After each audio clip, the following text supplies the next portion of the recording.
DMK மக்களுக்கு இதெல்லாம் பண்ணிருக்கு அப்படின்னு நாம எதுவும் எடுத்து சொல்ல வேண்டிய தேவையில்ல போல. நேத்து வெளியிட்ட மாதிரி நாளுக்கு ஒரு வெள்ளை அறிக்கை வெளியிட்டே இருந்தீங்கன்னா மக்கள் ஆட்டோமேட்டிக்கா புரிஞ்சுக்குவாங்க. டிஎம்கே டிஎன்இபில அவ்வளவு ஊழல் பண்ணிருச்சு, இவ்வளவு ஊழல் பண்ணிருச்சு அப்படின்னு சட்டசபையில டயலாக் பேசின மினிஸ்டர் அவர்கள் நேத்து ஒரு வெள்ளை அறிக்கை வெளியிட்டு அதுல வழக்கம் போல 87,000 கோடி கடன் வாங்கிட்டாங்க டிஎம்கே அப்படின்னு ஆத்த ஆரம்பிச்சார். ஆனா அவர் கவனிக்க தவறின ஒரு விஷயம் என்ன தெரியுமா? Operational deficit. இந்த ஆபரேஷனல் டெபிசிட்டை சிம்பிளா சொல்லணும் அப்படின்னா, நம்ம மாசம் ஒரு 50,000 ரூபாய் சம்பளம் வாங்கணும்னு வச்சுக்கோங்களேன்.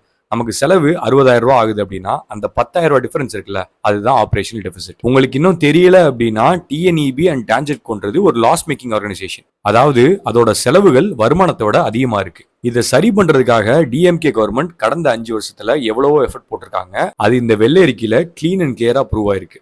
2011 இருந்து 16 வரைக்கும் 56,000 கோடியா இருந்த ஆபரேஷனல் டெபிசிட் 2016 இருந்து 21க்கு 58,000 கோடியா இன்க்ரீஸ் ஆகுது. டிஎம்கே கவர்மெண்ட் வந்த 2021 இருந்து 26 வரைக்கும் இந்த ஆபரேஷனல் டெபிசிட் 34,000 கோடியா குறைஞ்சிருக்கு. அப்ப டிஎம்கே கவர்மெண்ட் என்ன பண்ணிருக்காங்க?